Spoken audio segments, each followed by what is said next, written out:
Yo, whether you watching from Facebook, Twitter, the link in my Instagram, moviepilot.com, or YouTube, what up, world? I just watched Batman Bad Blood.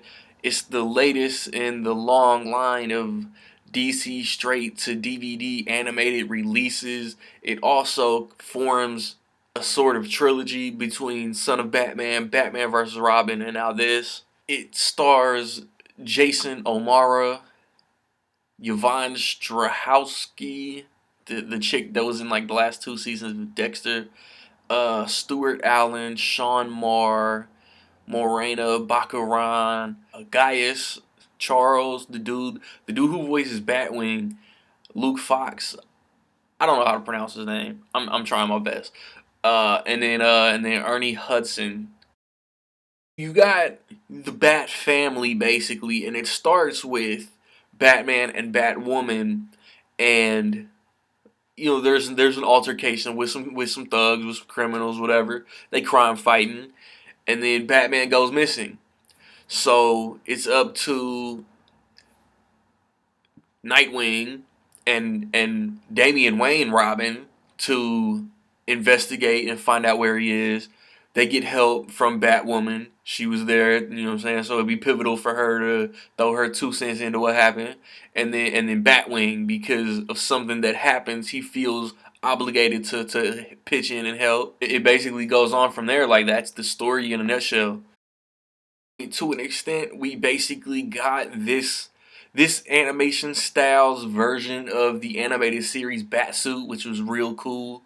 Um, I This might be my favorite of the Son of Batman, Batman vs. Robin, Batman Bad Blood series, mainly because I liked Damian Wayne a lot more. Like, they didn't, because there were so many characters. I feel like they didn't give him a lot of time to be like whiny and bratty and I'm 11, but this is how it's gonna be. I thought Batwoman was cool. They kind of there's an element of her, not really backstory, but there's an element of who she is that they kind of beat you over the head with to an extent to let you know, hey, she's like this. Like, but her backstory was cool and how she became Batwoman.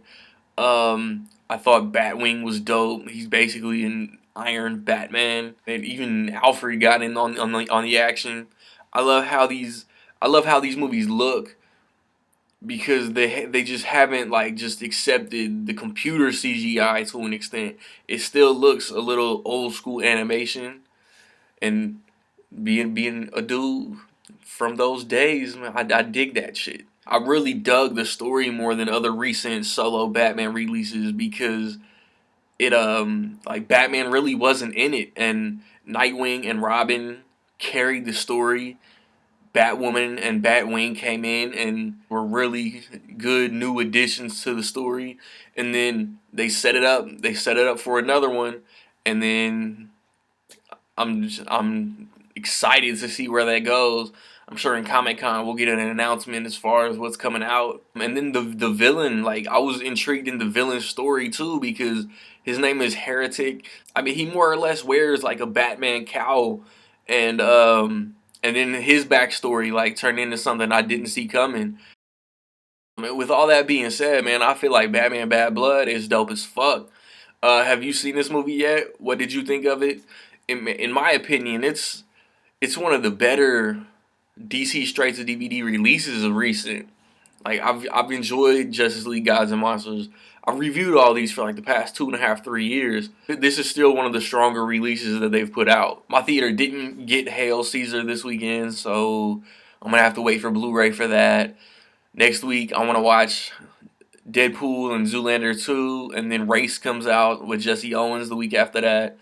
My movie talk this month, I'm gonna rank the Quentin Tarantino movies according to my opinion. So like, subscribe, comment. Find me where y'all find me. Like I stay saying, peace.